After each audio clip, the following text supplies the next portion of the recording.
In today's video, we'll talk about a forecast for America's future and examine the thoughts of a brilliant investor who foresees troubling market trends.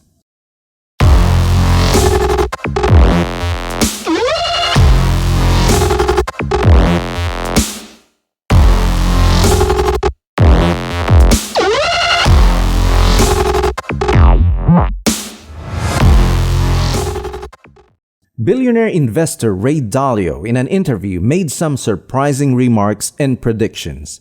Dalio is the author of Why Nations Succeed and Fail, a study analyzing the rise and fall of superpowers throughout history. While Ray is cautious to admit that the same flaws identified in his book are currently being experienced in the United States, the facts are obvious and unmistakable. The United States may be entering a worrying phase of decline. We'll start with the three signs. These are three indicators that a country is on the verge of collapsing. They've been examined extensively and can provide insight into a country's future health. The monetization of debt is the first. This is a long way of saying that the government starts borrowing money from the central bank in order to pay for things. Today we are witnessing this on a massive scale in the United States. The second is internal conflict. Besides the polarization that exists in ideology, we also have a massive invisible battle between the rich and the poor. Wealth inequality is going up every year, giving rise to extremism. Then finally, the third piece is a rising power, challenging the existing power. We clearly have that with China's ever-growing presence on the global stage, pushing around the existing power, the United States. The author discusses the three signals in general in his book, but he acknowledges the connections to today's scenario in the US. You've expressed concern about low interest rates that often lead to higher debt burdens and inflation. Would you say that characterizes what's happening in the United States right now? Well, let me clarify. The three things that you mentioned are financial conditions, the production of debt and money to monetize those, the internal conflict over wealth and other things, politics, the greater extremism, and then the rise of a great power to challenge an existing great power in the form of China. Those three things never happened in my lifetime before. Let's talk about monetization of debt. As Dalio states in his book, the printing of massive amounts of money is the last stage in a long-term debt cycle. Inflation begins to set in, with services, goods, and most financial assets all seeing price increases. There is a perception of wealth creation when massive sums of money are injected into the economy. But in reality, the average person's standard of life stagnates or even declines. You may think that money printing destroys the stock market, but study history and you see that markets typically rally during a currency crisis.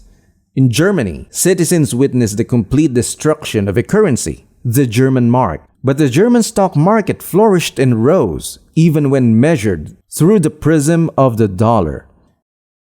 So while the currency may depreciate rapidly, the markets may be able to safeguard you during these trying times. The bank was placed in an extremely tough condition in February 2020. The Fed's balance sheet had already swelled to $4 trillion, but a global pandemic threatened to topple everything. Pyle was left with two simple options: ignore the millions who were going to lose their jobs and thousands who would lose their businesses, or print trillions more to save the economy. Of course, he did what any other person in his situation would do. He printed a few $1 trillion to save us from impending disaster. However, this has long-term repercussions, as the Fed's balance increased from 4.1 trillion to 8.7 trillion with no evidence of slowing down. This placed a lot of pressure on the currency, and we saw a lot of inflation as a result. It was the ultimate sacrifice, and only time will tell whether it was worthwhile. The issue is simple. Will this be the event that finally brings the American economy and global domination to a halt? And so the question is really, are the consequences of not doing that better or worse than the consequences of doing that? Okay, so quickly, where do you come out on that trade-off? Is it a binary yes or no? It's a reflection of the state of where we are in the cycle, that we have borrowed. It's all the problems that we've gotten ourselves into by acquiring too much debt and spending more than we're earning rather than being more productive, and also not distributing the opportunities and the incomes in a way that it's a broad-based prosperity. So on the one hand, you have a prosperity that this bottom 60% of the population isn't participating in very much.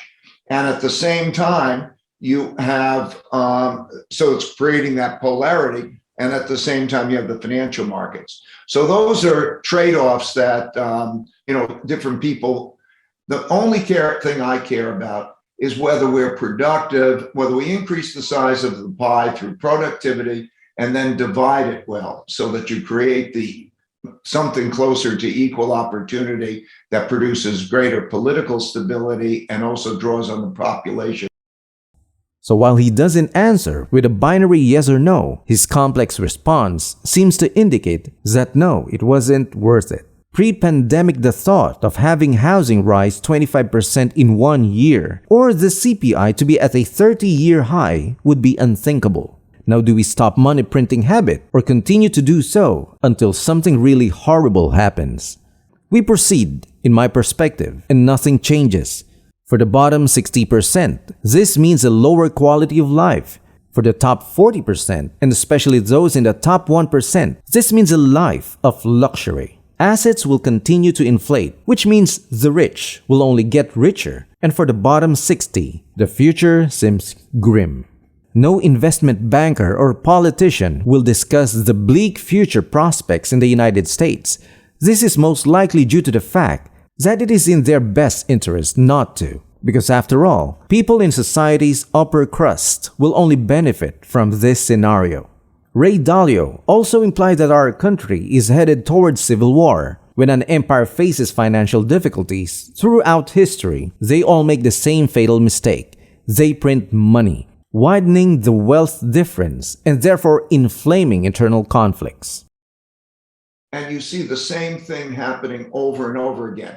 When there's a financial problem, when the granaries are empty and the coffers are empty, they print money. And when they print money and the coffers are empty, it devalues money. And with that, when you have a large gap of people at each other's throats, then you create a risk of an internal conflict, a risk of some kind of civil war.